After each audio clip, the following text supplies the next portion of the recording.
And want to check the audio. Double check. Double check. Double check. Okay, yep, we are live. Welcome all the lovely goblins and ghouls of the internet. I am your Hanyo. And welcome to Doki Doki Literature Club. Plus. Alright, for tonight. Oh my god, if I turned that off. One second.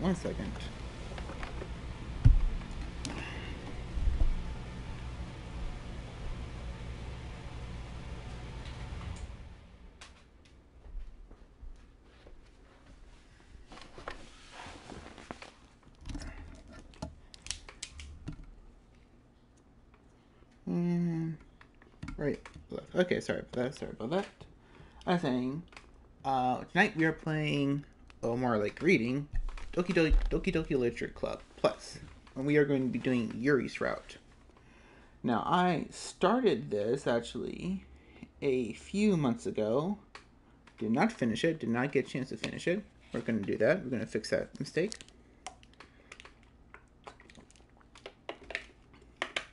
The title says both Act 2 and 3. I started Act 2. I think I started Act 2. So we're going to try to skim throughout all of Yuri's Route. Then we're probably just going to do... My idea, what I want to do is do one big stream where we just do the whole game, like, without completing everything, and one setting with all the routes. I'm not sure if you can do that. I think you can. That thing is how you get the secret good ending. My problem is how my station is set up. Like, I'm literally just taking up the whole living room. My small apartment is all I can really do. But we'll see. I have to make agreements with my roommate, my mother. We'll have to make some kind of agreement with that. I'll figure it out later. But, okay, let's start the game. And let's see if getting horror out of this. Where is it? Oh yeah, DDLC Plus. There we go. Da-da. So sweet and happy music. Oh no, it's not.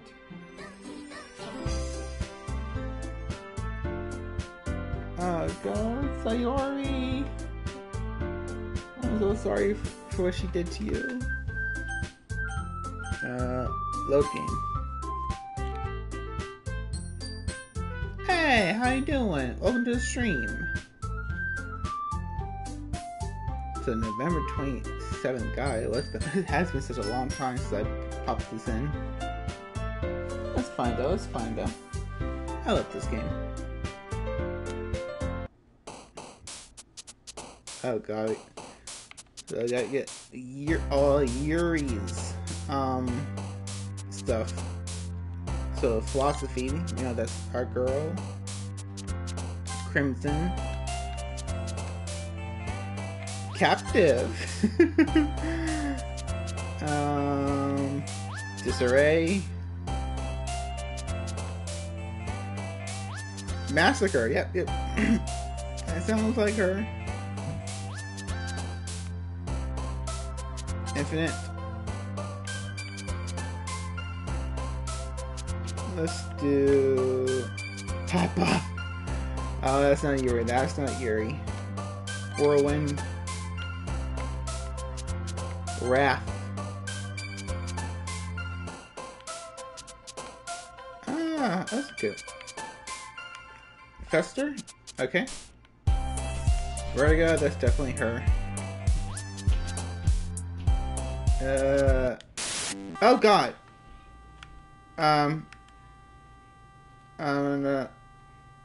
Vicious? Vivid? Broken?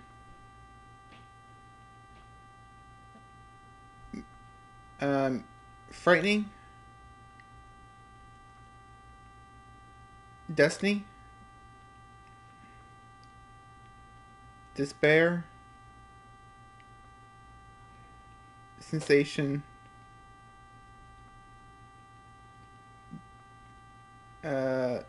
universe, after image.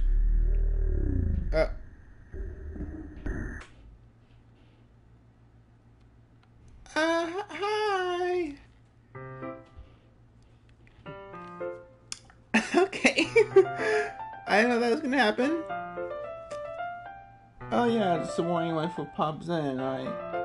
When I tend to do read-throughs or visual novels in general, I do my cringy acting voice. It's very fun. I have fun doing it. I just want to warn you, buddy. It pops in. Another day passes, and it's time for the club meeting already. I've gotten a little more comfortable here over the past couple of days. Entering the club room, the usual scene greets me. Welcome back, Hanya. Welcome back, Hanya. Hi, Yuri. Yuri's boob. I'm not sure if it's me or if it's Yuri's expression, and what expression. But the weight of yesterday's quarrel still hangs in the air a little. Okay, she's back. Yuri glances over her shoulder, looking around the room. Natsuki is reading manga at a desk. And surprisingly, Monika isn't here yet. Suddenly, Yuri takes my arm and pulls me to the corner of the room. About yesterday, I really need to apologize. Nothing like that has ever happened before. And something just came over me, I guess. I wasn't acting mentally sound. Please don't think we're usually like this. Not just me, but Natsuki as well. Yuri, I'm happy that you were considerate and apologized. You don't have to worry too much. Even though I've only been here a couple of days, I could tell something was off yesterday. Maybe we were just a little extra sensitive because it was our first time sharing poems. But whatever it was, it didn't make me think any less of you. I had already decided that there's no way you can be a bad person. And now that you're apologizing, I know you really didn't mean it. Hanya, don't say those kind of things so frankly. They make me a little too happy. I'm really glad you're such an understanding person. And I'm really glad that you joined this club. Everything's a little bit brighter with you around. And, sorry, what am I saying right now? Hey, have you guys seen Monika? No, I haven't. I was also kind of wondering where she was. Man. Yuri, I'm guessing you haven't either.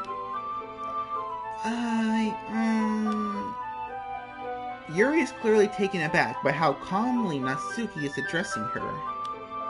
No, I haven't. Jeez, this isn't like her at all. I know it's stupid, but I can't help but worry a little bit.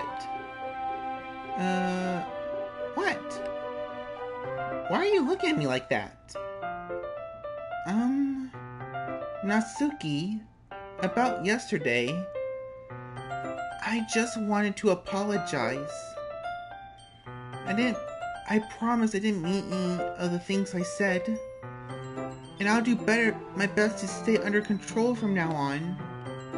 So, Yuri, what the heck are you talking about? Did you do something yesterday? Whoever on your mind, I'm sure it was nothing. I don't even remember anything bad happening. Oh, I don't either, because it's been a while since I played this, but I think I think you remember the argument. You're the kind of person who worries too much about the little things, aren't you? But I'll accept your apology anyway, if it helps you feel better about it. Besides, it's kind of nice here, since I was always afraid you secretly hated me or something like that. No, not at all. I don't hate you. Well, you're kind of weird, but I don't hate you either. Natsuki turns to me. You're still on trial, though. Hey. Suddenly the door swings open. Sorry. Sorry. I'm super sorry. Ah, there you are. I didn't mean to be late. I hope you guys weren't worried or anything. Nah. Well, Natsuki was. I was not. What took you so long anyway? Well, my last period today was study hall. To be honest, I kinda just lost track of time. Sorry. That makes no sense though. You had heard the bell ring at least. I must not have heard it since I was practicing piano. Piano? I wasn't where you played music as well, Monica. Don't give me more credit than I deserve. I guess I've been practicing for a while, but I'm still not really good yet. Still? That must require a lot of dedication. So I'm still impressed. Ah, well thanks, Yuri. You should play something for us sometime. That's...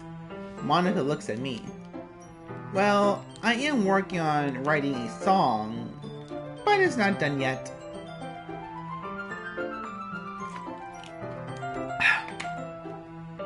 Maybe once I get a little bit better, I will. That sounds cool. I look forward to it. Is that so? In that case, I won't let you down, Hanyo. Monica smiles sweetly. I didn't mean any pressure or anything like that. Don't worry. I was hoping I could share it with you anyway.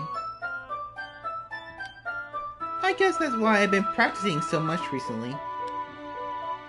I see. I'm not sure if Monica was referring to the whole club or just me.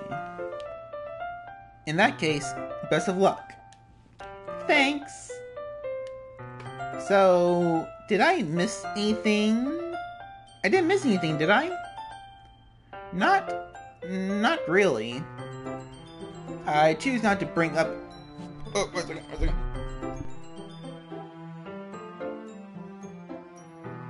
Good, huge burps come out of nowhere.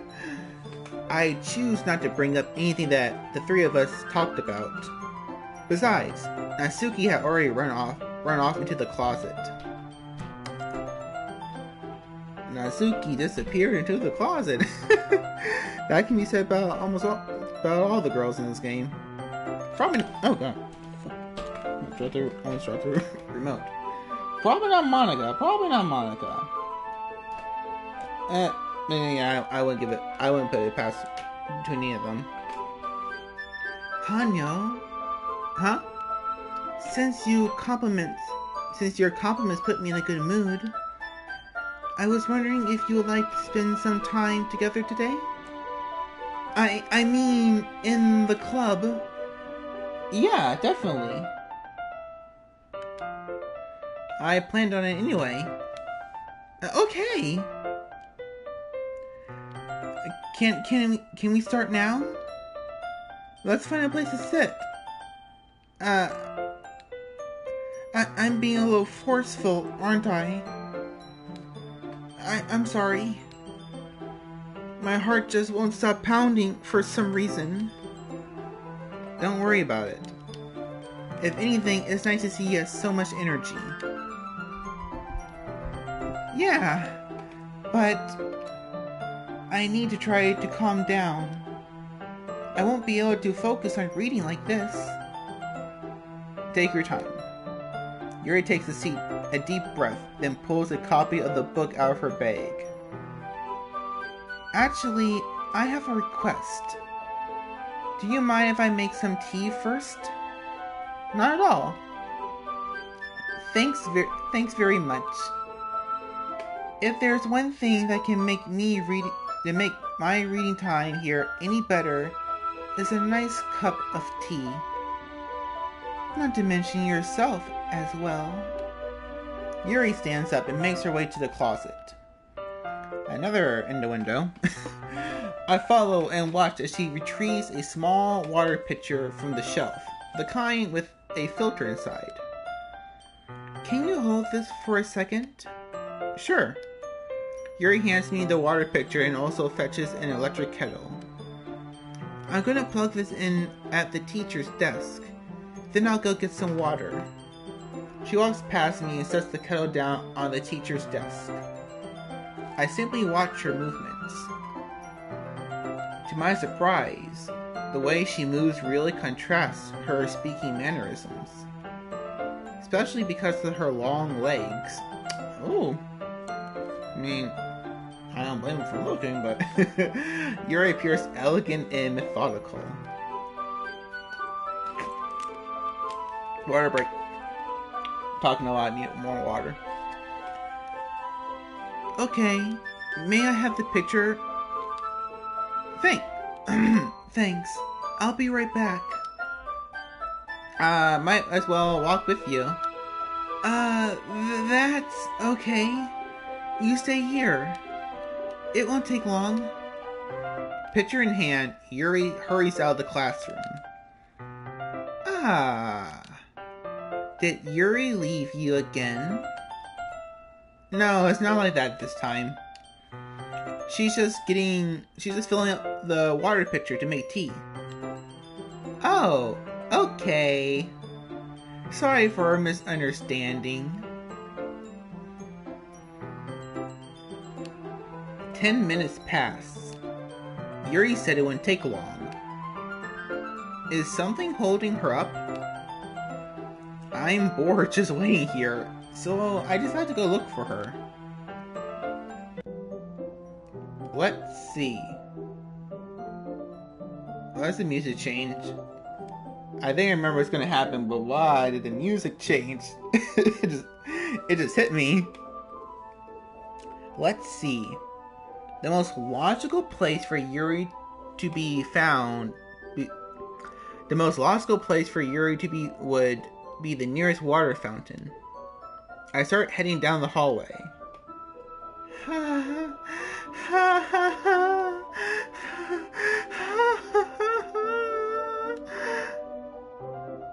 What's that noise? It's coming from around the corner. It sounds like breathing. Oh, that's supposed to be her breathing? I thought they were laughing.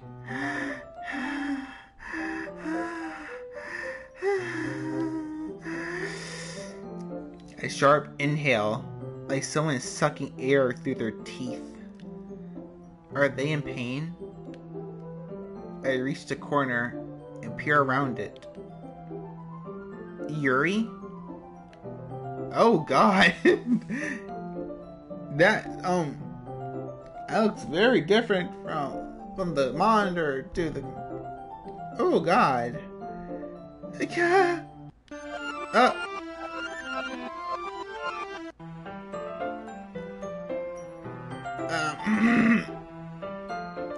I'm back.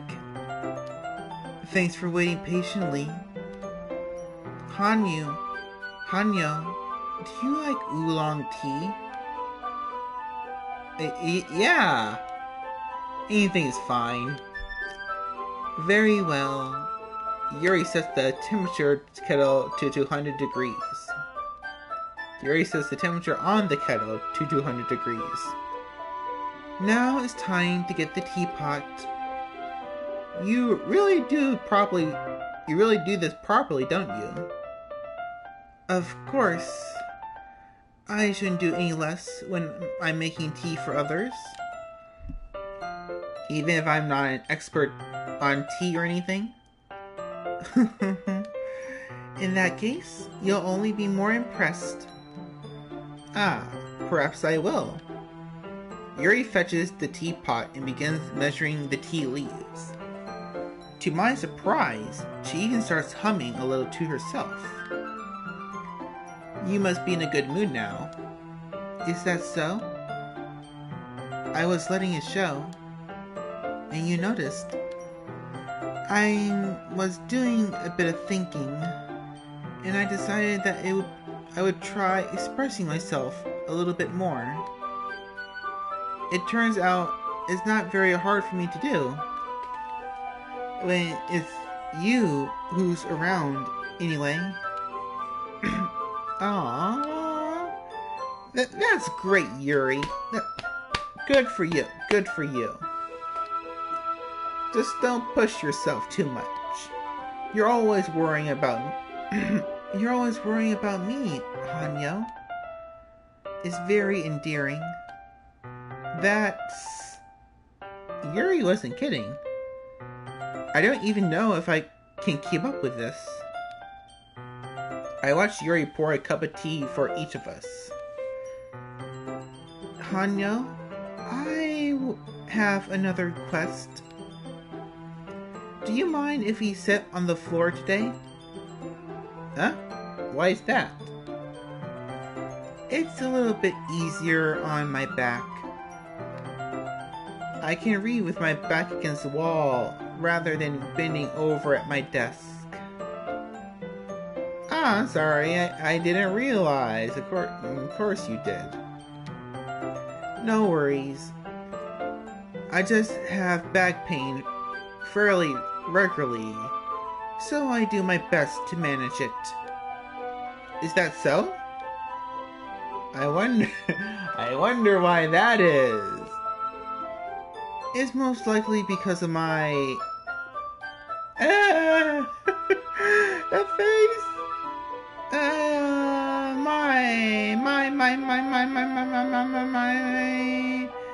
Your posture, right? Always hunched over like that while reading. Yes!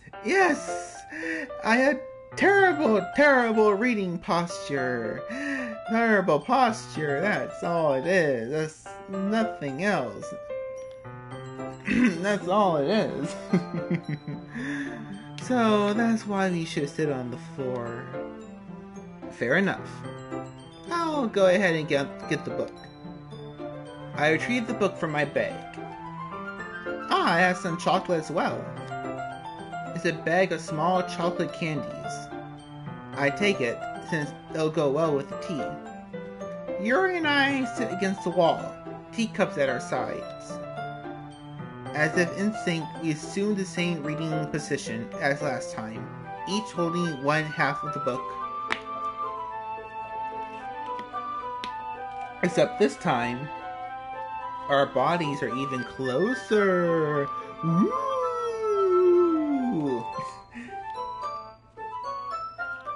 I can't see too well. Huh? Yuri slides closer until our shoulders are touching. How am I supposed to focus on reading like this? Yuri was always kind of cute, but when she's being less apprehensive, it's almost more than I can handle. Your teacup? Yuri hands me my teacup. Holding it with my hand that's not holding the book, I end up in a position that makes it even harder to focus. Because now I need to worry about making sure I don't accidentally touch her chest. Meanwhile, Yuri hasn't noticed a single thing. She knows she wants you to touch it. She wears her intense reading expression, and I can only presume the world around her has faded away. I use all of my willpower to focus on reading. After a few minutes, I finally managed to relax a little. I put the teacup between my legs and fumbled with the chocolate wrapper. Sorry. I briefly let go of the book to finish opening the wrapper. You can have as much as you want. That's okay. I won't take any. Are you sure? Well, if I touch it, it might get smudges. I might get smudges on the pages. You're right. Sorry. I didn't even think about that. My bad. No need to apologize. I'll hold the book, okay? Are you sure? Of course.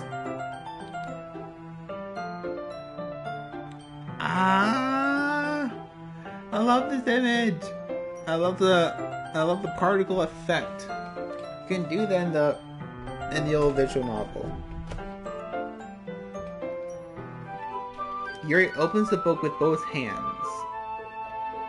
She holds it so that I don't have any harder time reading from it. Where's the... I'm trying to figure out the controllers real quick. So that takes that way. Oh, here we go. I was trying to figure out how to get to the menu right here. So I can't skip. I was trying to wonder if I can skip because I already read some of this. Don't want to tire my voice out already.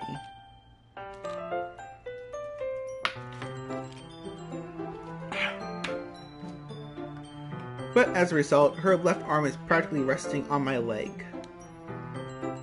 Well, in that case, Yuri's already totally focused on reading again. I take a chocolate candy and pop it into my mouth.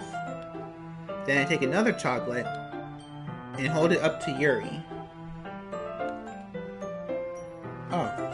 Oh, it's like I need to plug my phone in. I forgot about that. About to die.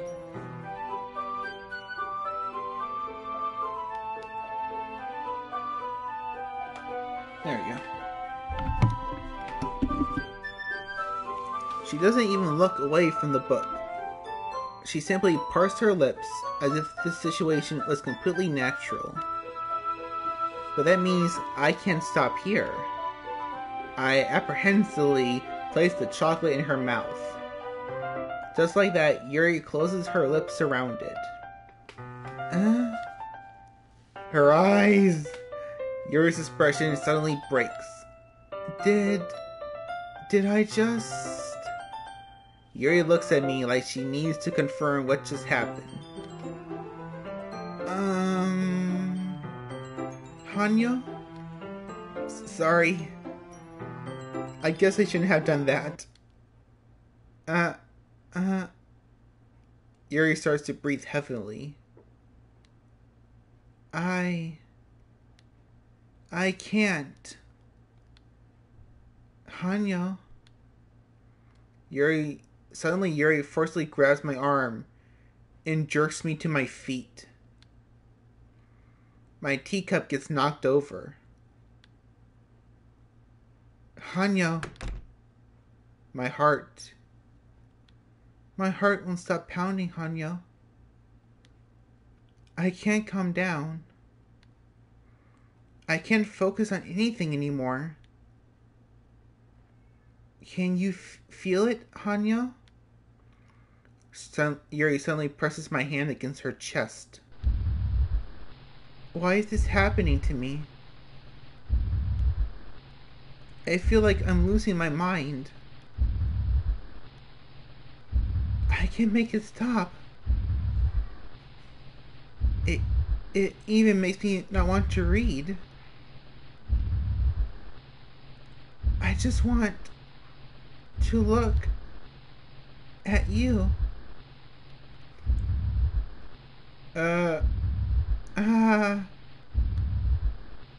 Hi, thanks for joining the stream. Well, Yuri is having a little problems right now. It's fine though. It's A-okay. Ha ha ha. Oh.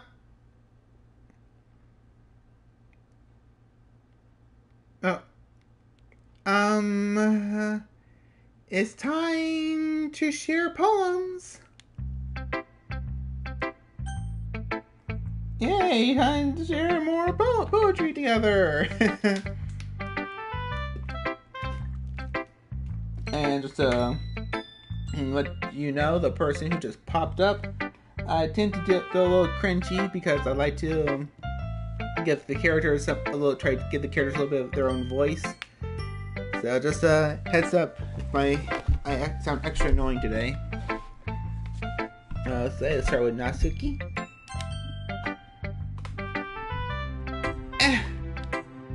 Yeah, just as I thought.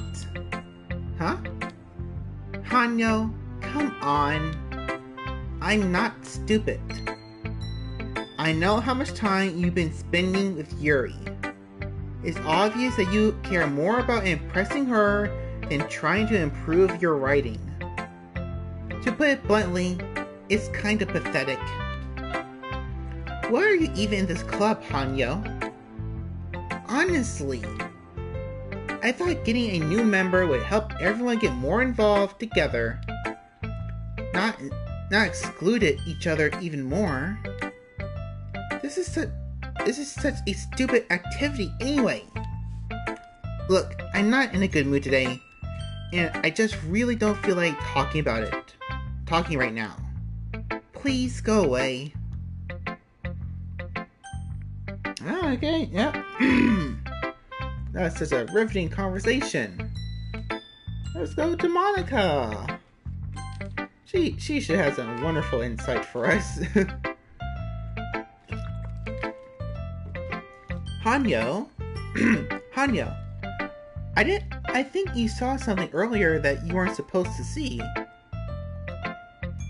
I didn't want to have to tell you this, but I don't think I have a choice.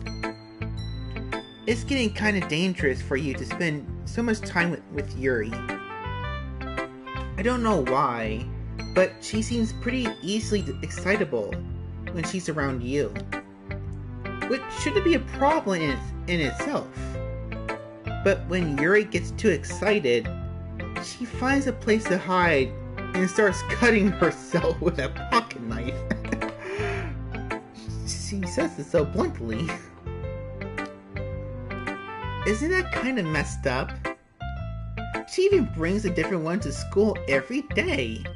It's like she has a collection or something. I mean, it's definitely not because she's depressed or anything like that. We already have someone like that. I already got rid of her. I think she just gets some kind of high from it. It might even be a sexual thing. But the point is, you're kind of been enabling her. I'm not saying it's your fault though, but I guess that's why I had to explain it all to you. So I think if you were to keep your distance, that would probably be the best for her. While you're at it, don't be shy to spend a little more time with me. To put it lightly, at least I have it together in my head. And I know how to treat my club members, unlike certain other people. But anyways, you want to read my poem, right? I like the way this one turned out, so I hope you do too. Save me. The colors, they won't. Bright, beautiful, flashing, expanding, piercing, red, green, blue.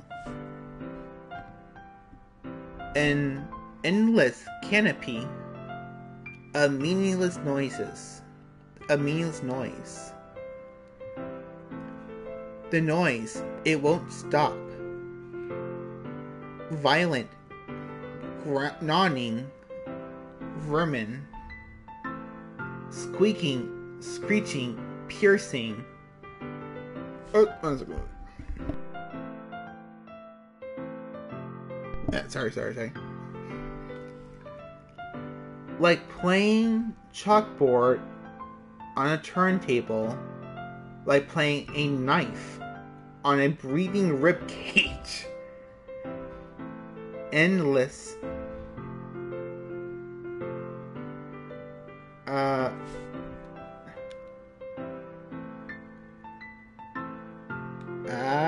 That's illegible, but okay. What? Okay. I didn't notice that effect at all. Nothing happened. Sorry. I know it's kind of abstract. I just trying to well, never mind. There's no point in explaining. Anyway, here's Monica's writing tip of the day. Sometimes you'll find yourself facing a difficult decision. When that happens, don't forget to save your game. You never know when, who am I talking to? Can you hear me? Can you tell me you can hear me? Anything? Please, please, okay. That's my advice for today. Thanks for listening. Oh, okay, we'll just ignore that. Yuri. I've been waiting for this. Let's see what you've written for today. Huh. Wow, this is a piece of shit of nothing but rambling words. Yuri stares at my poem with a surprised expression on her face.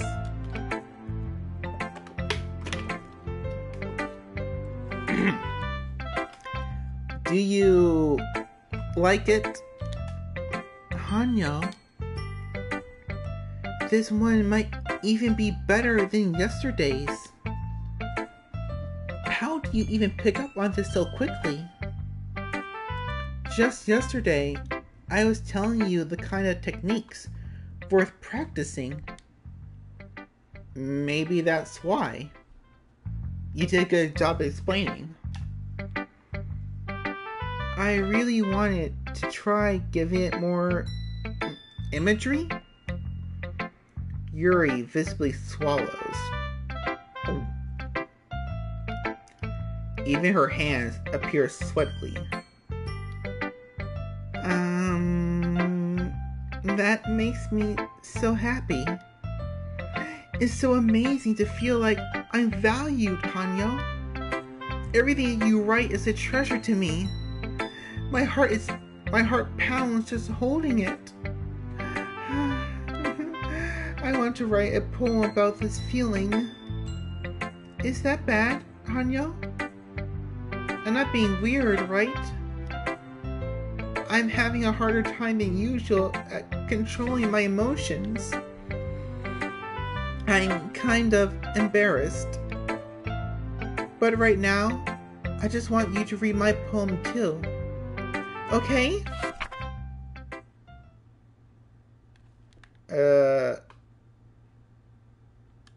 I'm not good at reading cursive. I'm gonna say that right now.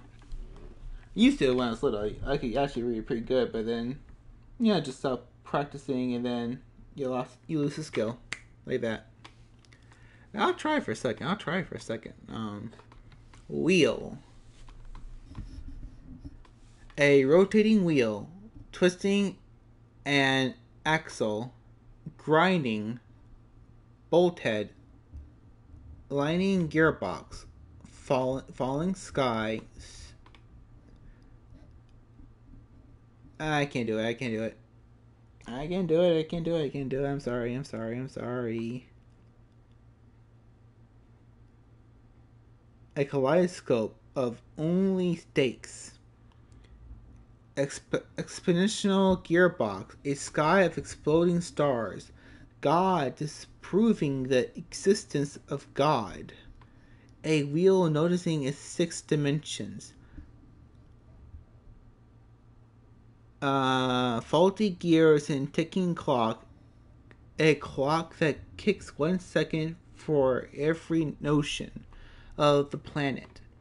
A clock that ticks 41 times every time it ticks every second time. A bolthead of holy stakes tied to the existence of a clock of a docked ship to another world. A kaleidoscope of blood written in clocks. A time-devouring prayer connecting a sky of... Lovecraftian, what the hell? It doesn't really matter what this is about. My mind has been a little hyperactive lately, so I had to take it out on your pen.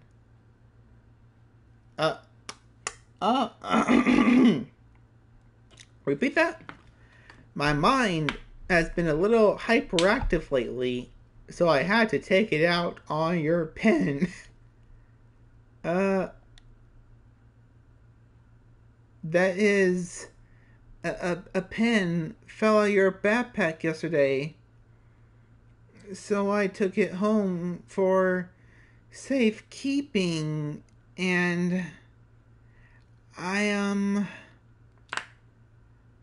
just really like the way that it writes. So I wrote this poem with it. And now you're touching it. I'm okay. What did I just... Can you pretend this conversation never happened? You can keep the poem, though.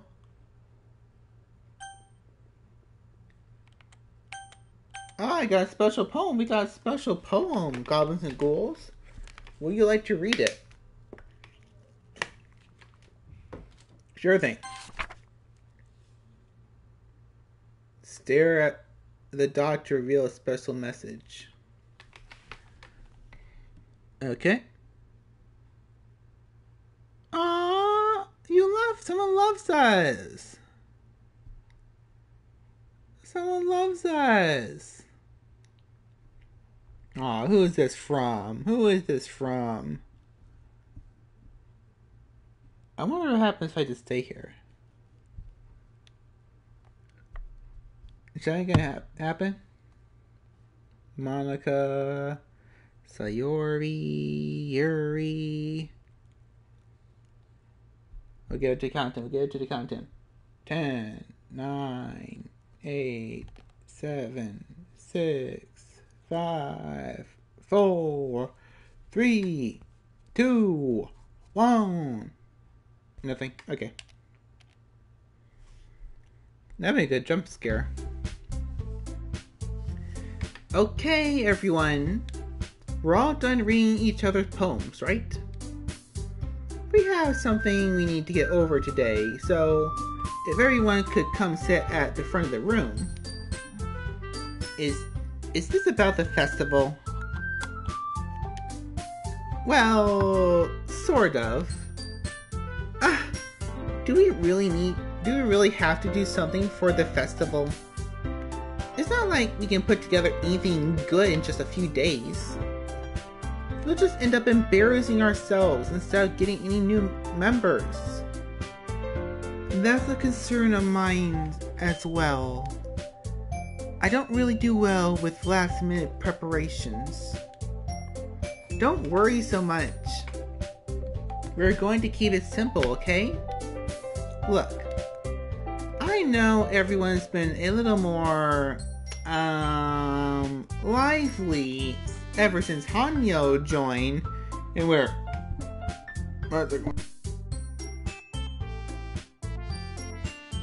time. I just had dinner, so everything's wants to come out. That's probably too much information. That's probably too much information. I'm sorry. I know everyone's been a little more lively ever since Hanyo joined, and we start with some club activities. But this isn't the time for us to become complacent. We still only have 4 members. And the festival is our only real chance to find more, you know? What's so great about getting new members anyway? We already have enough to be considered an official club. More members will just mean everyone gets noisier and more difficult to manage. Natsuki, I don't think you're looking at it the right way, that's all. Don't you want to share your passion with as many people as you can? To inspire them to find the same feelings that brought you here in the first place? The Literature Club should be a place where people can express themselves like they can't do anywhere else. It should be a place so intimate that you never want to leave. I know you feel that way too. I know we all do. So that's why we should that's why we should work hard and put something together for the festival, even something small. Right, Hanyo?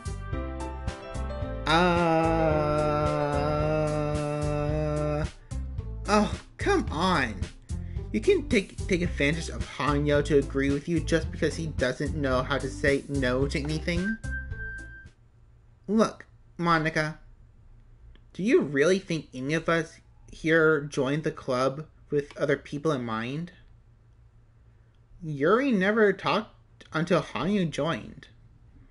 As for me, I just like it better here than I do at home. And Hanyo isn't even passionate about literature in the first place. Hey, you don't know me. I love literature. And that's everyone. Sorry, but you're really the only one who's so interested in finding new members. The rest of us are fine like this. I know you're president and all, but you should really consider our opinions for once. You listen here, you little bitch. Monica is clearly taken back by Natsuki's words. That's not true at all. I'm sure Yuri and Hanyo want to get more members too. Right?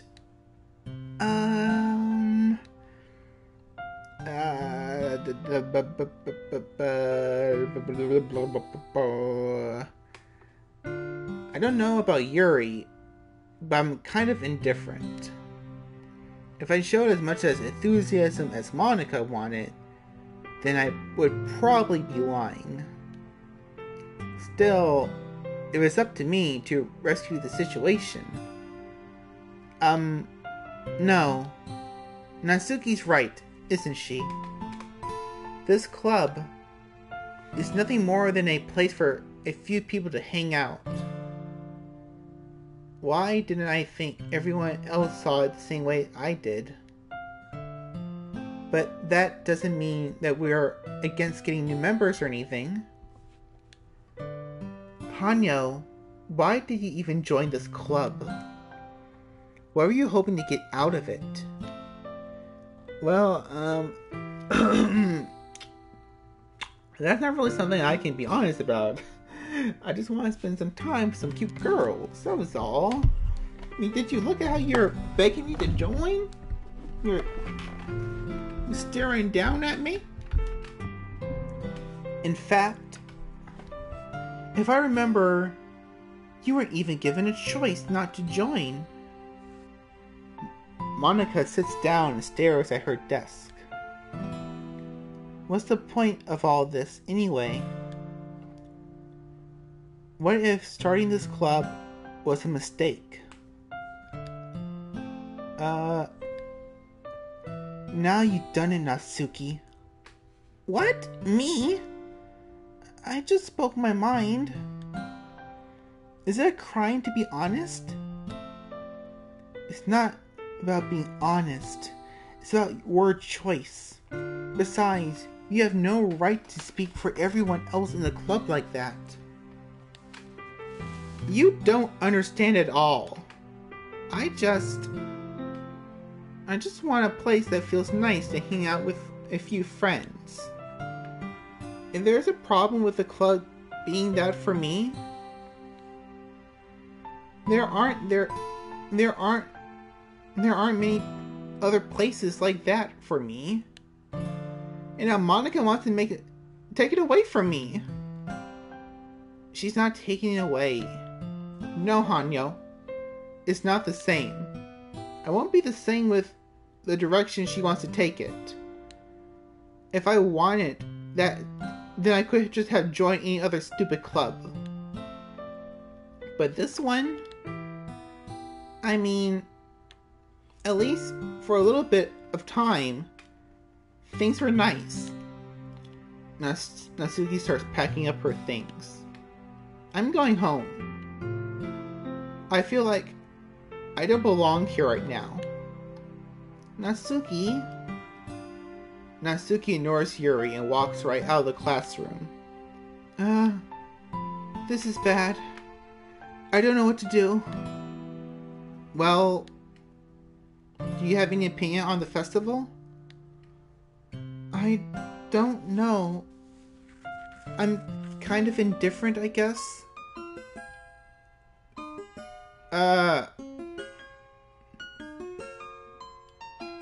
Who cares about that obnoxious brat? I mean, I like how nice and quiet the club is right now. And I'm just happy with you here. But still, I'm the vice president. It's not right for me to ignore my responsibilities like that. Nobody would care if she killed herself.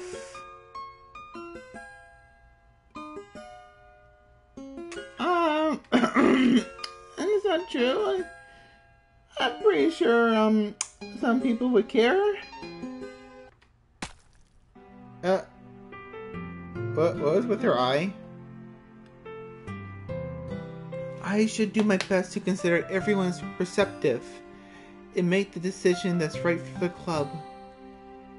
What about you, Hanya? What do you want to get out of this club? Yuri repeats the same question as Monica. I decide giving an indirect answer is better than nothing. I think the most important thing is for everyone to get along. And for the club to provide something that you can't get anywhere else.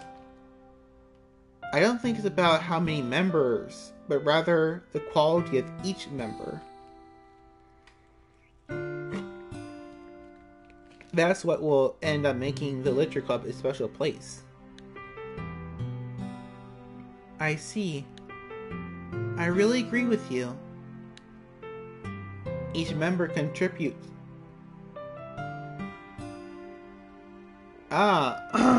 She's crying blood now. She is crying blood. Yeah, I feel like she's drinking wine right now. With each change in members, the identity of the club as a whole will change too. I don't think that's necessarily a bad thing. Stepping out of your comfort zone once in a while. Okay, oh god, it's so dumb. So, if you would like to help Monica with the festival, then I'm on your side as well. Alright. Well, maybe we can all talk to Natsuki tomorrow. Yuri nods. They finally stop Okay, I don't see it anymore. Hey, hey, Yuri. Huh? I know things were a little awkward yesterday, but I feel like you deserve to know that I still think you're a wonderful vice president. And also a wonderful friend. Monica? I want to do everything I can to make this the best club ever. Okay? Me too. Yeah. Let's all go home for today. We'll talk about the festival tomorrow. Okay. I'll look forward to it. Shall we go, Hanya? Please don't take this the wrong way, but I'm going to chat a little bit with Hanyo before we leave. Just to see what he thinks of his time here and all that. It's important to me as president.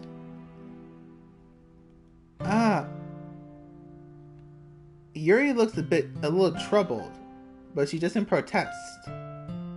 Okay. I trust your judgment, Monica. In that case, I'll see the two of you tomorrow. See you tomorrow. Monica waves as Yuri exits the classroom. Phew. Things have been a bit hectic lately, haven't they? Hanyo, I just wanted to make sure you're enjoying your time at this club. The background's changing. I would really hate to see you unhappy. I feel kind of like I'm responsible for that as president. And I really do care about you, you know? I don't like seeing other girls give you a hard time.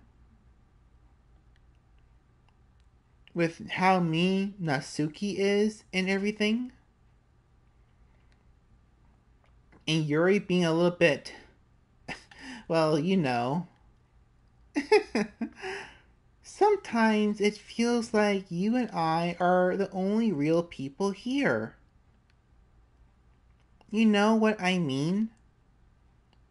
But it's weird because in all the time you've been here, we've hardly gotten to spend any time together. I mean, I guess it's technically only been a couple of days. Sorry, I didn't mean to say something weird. There are just some things I've been hoping to talk about with you. Things I know only you could understand. Wait, no, not yet. Stop it.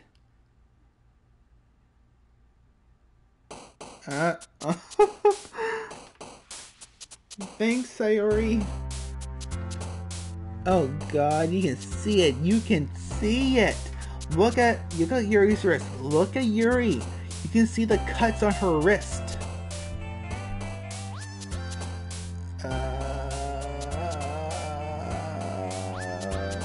Philosophy.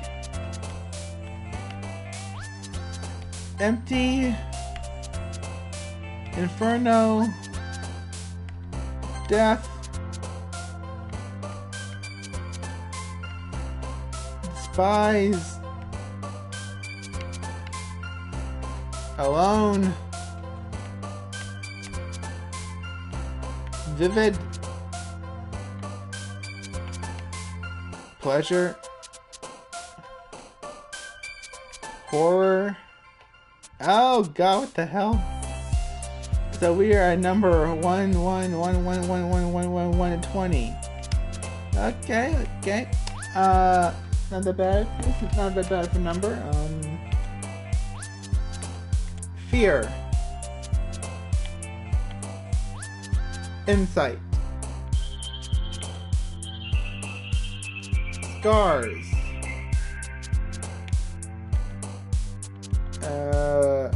Massacre. Oh god. Who is that at the bottom? Was that Sayori or Monica? Was that Sayori or Monica?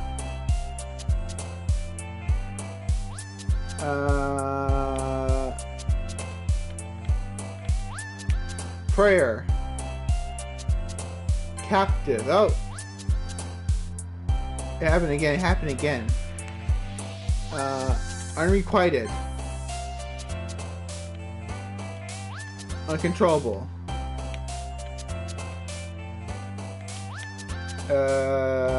Grief. Vertigo. Climax.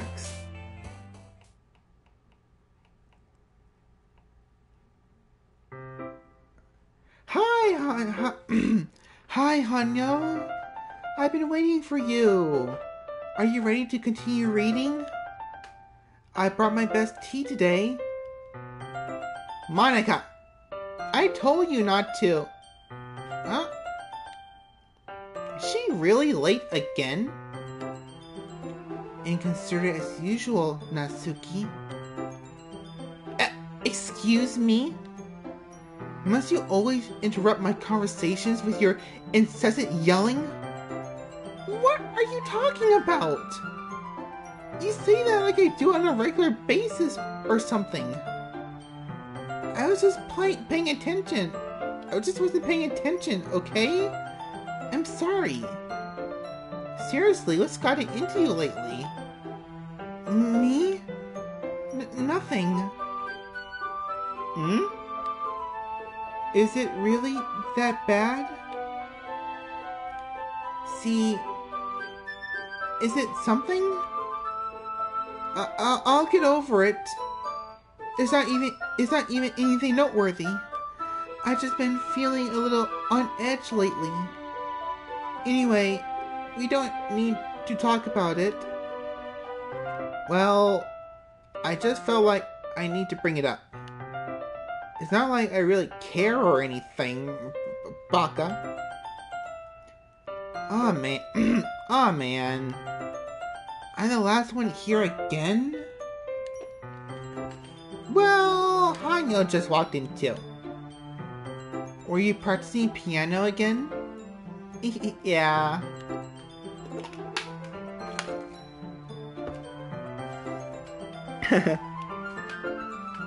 You must have a lot of determination. Starting this club and still trying to make time for piano? Well, maybe not determination, but I guess passion.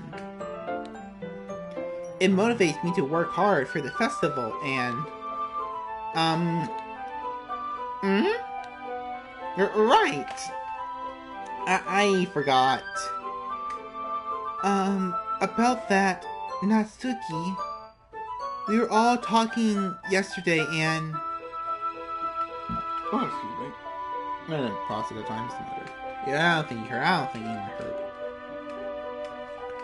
Well, we decided that we would like to support the festival as well. However, I understand how you feel about not wanting the club to change. I think we all kind of feel that way. So as long as we're all working together, this club will never become something we don't want. Also, if you help out with the festival, then I'll buy you a new manga. Huh? Sorry, that last part was really funny. Look, I did some thinking about yesterday, and I was a little more hostile than I meant to be. I guess I really felt threatened or something. But I know this is something we are doing together. Another new member wouldn't hurt, as long as they're cool. And I guess another girl would be nice this time. But more importantly, I would hate to see the event suck just because I choose to back out. I'm a pro, you know. So I'm gonna help too. And we'll make sure it's done right. Thank goodness. Isn't that great, Monica? Monica? Yeah. Yeah, that's wonderful. It wouldn't be the same without you, Natsuki. Anyway, Hanyo, what do you want to do today? I was thinking we could. We already have plans today. Ah. Is that so, Yuri? That's correct. Hanyo's already engaged in a novel that we're reading together. Aren't you glad we already gotten him into literature, Monica? I suppose. I was just... Actually, it doesn't matter. It really doesn't matter. You guys can do whatever you want. What the heck is that? What did it just say? Yes! Thank you for understanding, Monica. Actually, I have a request. Do you mind if I make some tea first? Oh god, this is gonna be a repeat of what happened earlier. There's one thing that can make my reading time any better is a nice cup of tea. Not to mention yourself as well. Make your way to the closet. As she gets the teapot. You're holding it. Giving the kettle. She plugged it in. Speaking mannerisms. He's staring at her amazing legs. Okay, may I have the picture? Thanks, I'll be right back. Might I well walk with you? That's... okay. You stay here. It won't take long. Picture in hand, Yuri hurries out of the classroom. Huh. Did Yuri leave again? No, it's not like that this time. She's just getting water, filling up the water pitcher to make tea. Oh. Okay. Sorry for your misunderstanding. 10 minutes pass. Did the game just repeat itself? Well, not in this game, it wouldn't surprise me, but... fuck, the music's the same. He's going to a water fountain. Starts heading down the hallway.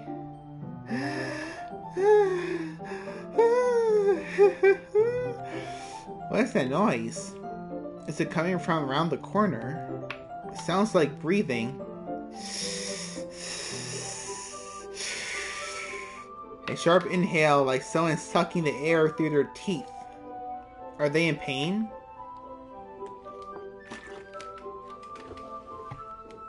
I peer around the corner. Yuri? Yeah?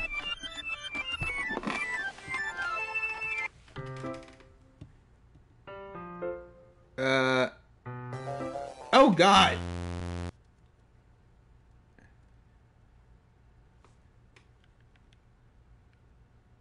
Ah! 10th minute passed. Okay, so nothing happened. Nothing happened within those 10 minutes. Okay. Nothing happened at all. Nothing happened at all. You were just... She must have just stripped and forgot the water. Wait. How did I... Sorry, I just really had a weird deja vu. This hasn't happened before or anything, right? My head has been fuzzy lately. I hope it hasn't really been showing or anything. I would hate for you to think I'm weird just after we started spending time together. I mean, everyone has a few unusual things about them. But expressing those things so soon after meeting someone is usually seen as inappropriate or unlikable. At least, That's what I've discovered. When I was a bit younger, I think I would come on really strong and get a little too intense.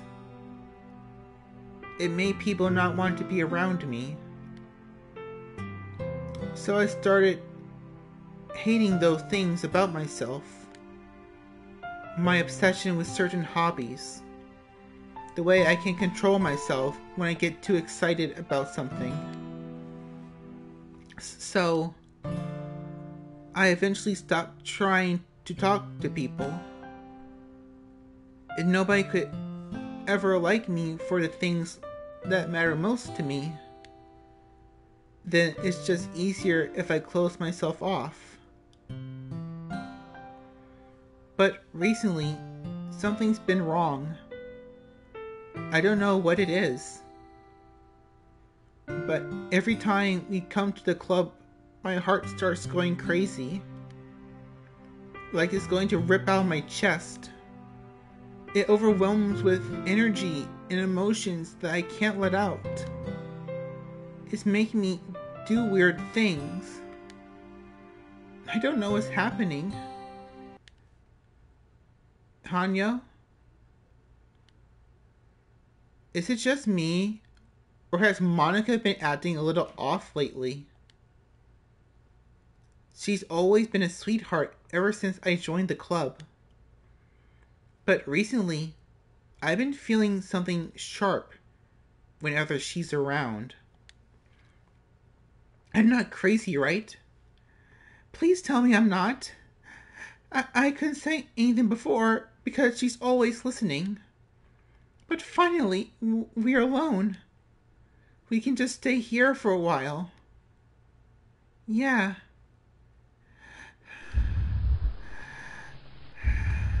I just want to stay here. Just the two of us. We can stay here until the club ends. And then we'll have the club room all to ourselves. Nobody to interfere with our reading time. Nobody to make me feel like stabbing in the throat. Stabbing myself in the throat. That was a joke. That was a joke.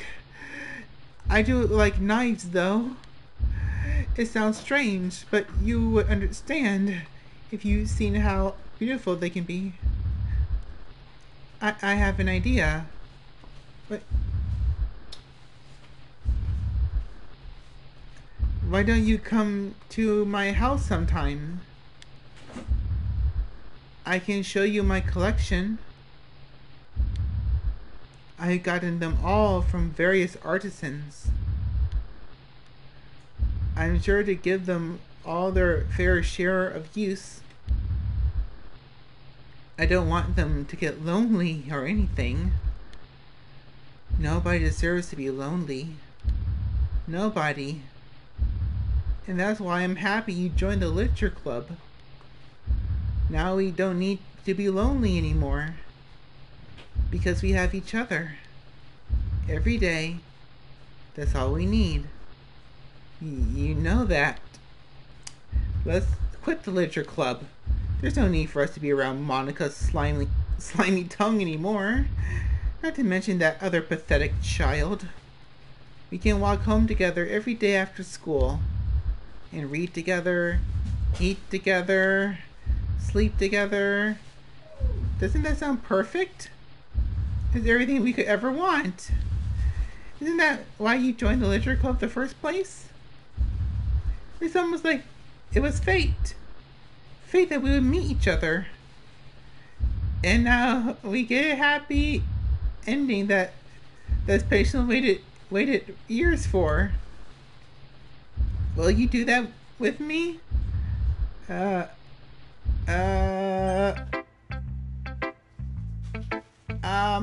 Again, nothing happened. And Monica didn't just, yeah, nothing happened. Monica just interrupt us. She didn't interrupt us. Monica did nothing wrong. She's a good person.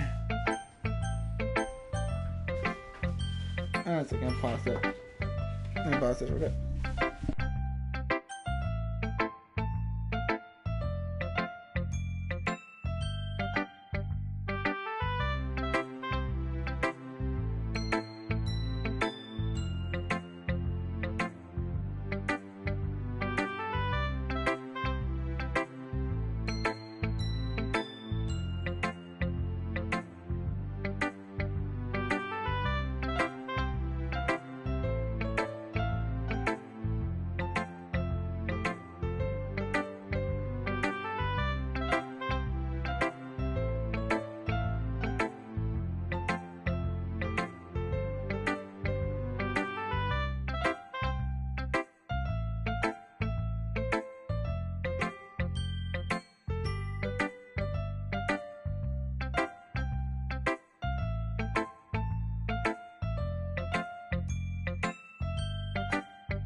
Okay.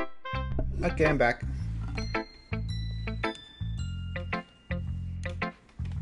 So, what were we doing? Get off this. Okay, Natsuki's not gonna pay attention to us, so just get her out of the way. I'm not gonna read another one of your Yuri stuck-up poems, but I'm still going to make you read mine. There's a reason. I really wish I didn't have to do this, but unfortunately, I don't have much of a choice. Just read it carefully, okay? Then you can go away. This is the cry for help, right?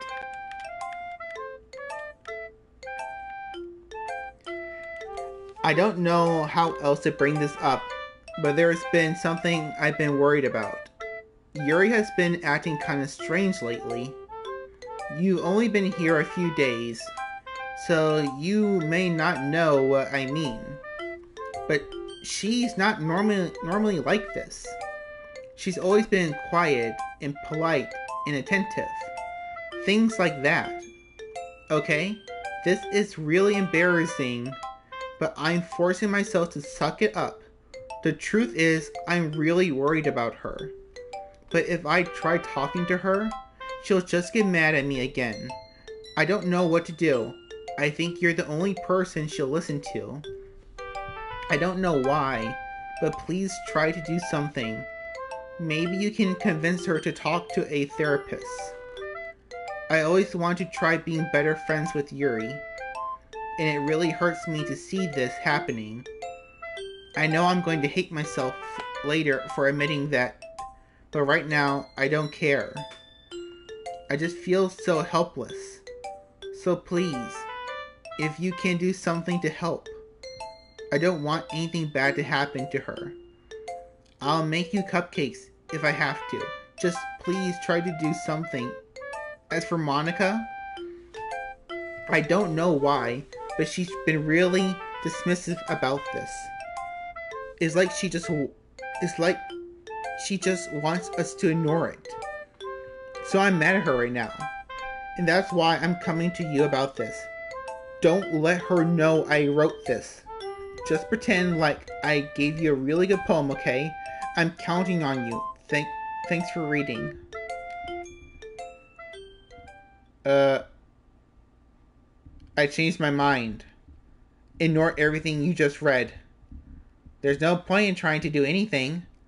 It's Yuri's own fault that she's so unlikable. Can't you hear me, Hanyo? If you would just spend more time with Monica, all these problems would go away. Yuri and I are too messed up for someone as wonderful as you. Just think of Monica from now on. Just Monica. Just Monica. Just Monica. Just Monica. Just Monica. Just Monica. Okay. Nothing happened. Don't say I didn't warn you, Hanyo.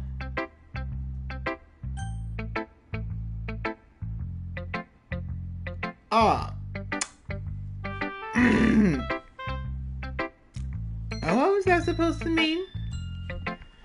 What was that supposed to mean? Finally. Yuri holds my poem to her face and takes a deep breath. I love it. I love everything about it. Hanyo, I want to take this home. Will you let me keep it? Please? Sure. I don't care. You're too nice to me, Hanyo. I never met anyone as nice as you.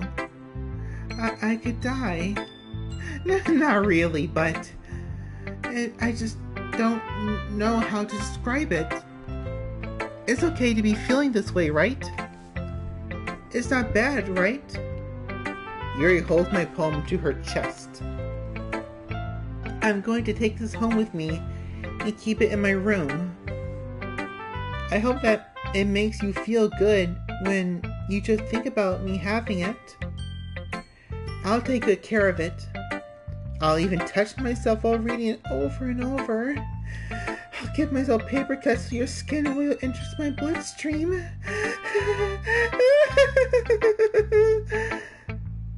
You can have my poem too.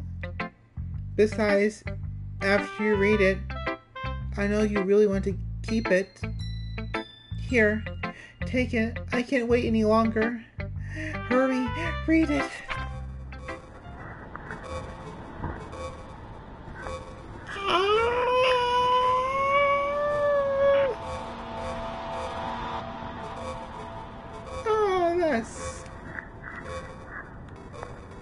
I don't even think that's legible. Yuri. Why is there blood on the painting? No, not painting, the poem. Why is there blood on the poem? Is that... what is that liquid on... you just spilled some Mountain Dew, right? That's just some Mountain Dew, right? Nothing else? Do you like it? I wrote it for you. In case you couldn't tell, the poem's about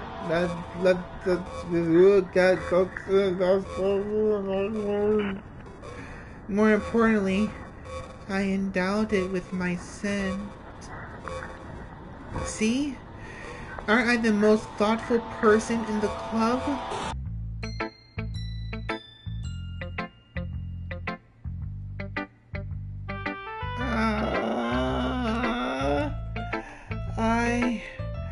I think I'm gonna vomit.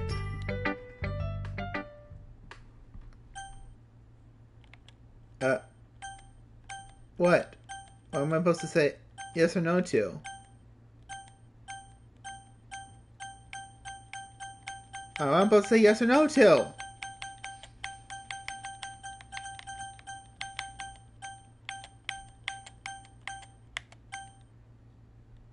Yes. A dream. I was wandering in an abandoned warehouse at night. I was lost. Looking for an exit, I just wanted to go home.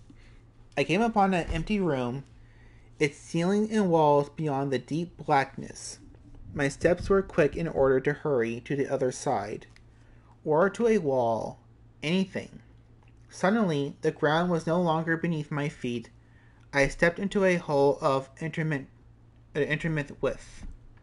I fell for a good 5 seconds before crashing into warm water.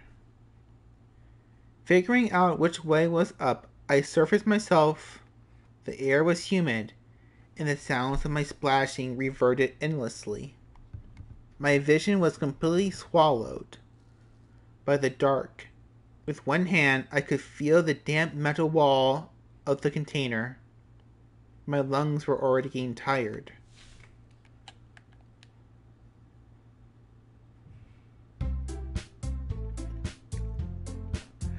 Oh God, look at the background. Look at the background.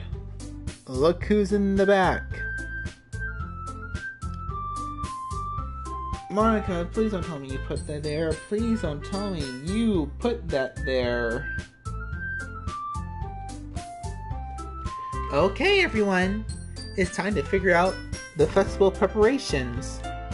Let's hurry and get this over with. Jeez. Why is the mood so weird today? Look, even Yuri isn't immune to it.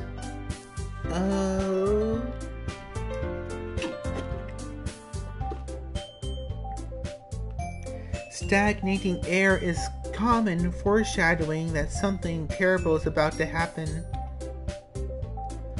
Look, can we just get this done? I'm going to be printing and assembling all the poetry pamphlets. Natsuki, I was thinking, I want to make cupcakes. Yeah, that. Glad we're on the same page. Yuri, you can... Well, it doesn't matter. Do whatever you want, as long as you think it'll help. Monica, I'm not useless, you know. I know that. I already know what I like to do. We can't run a successful poetry event without having the right atmosphere for the occasion. So I'm going to make decorations and set up some nice mood lighting. There, see? That's a great idea. That gives us all something to do. What about Hanyo? Hanyo's going to be helping me. Wait, you? Don't you have the easiest job, Monica? Sorry, but that's just how it is. Like hell it is. Where are you trying to pull? I agree with Natsuki. Not only is your work already most suitable for one person, but my task is laborious enough to benefit from extra pair of hands. Mine too. What? Your cupcakes. Please. Like you would fucking know? All you care about is how it now is dragging Hanyo around with you in your stupid books. You and Monica. Hey, I didn't even do anything yet. Okay, then why not let Hanyo decide who to help instead of abusing your power? I'm not abusing my power. Yes, you are, Monica. Just let Hanyo make the choice, okay? Okay. Fine. Jeez. Hanyo, I know how fed up you are with these two by now. We can just... Natsuki, shut your fucking mouth and let him decide for himself. You shut your mouth! For God's sake. This is never going to end. Just make the choice, okay?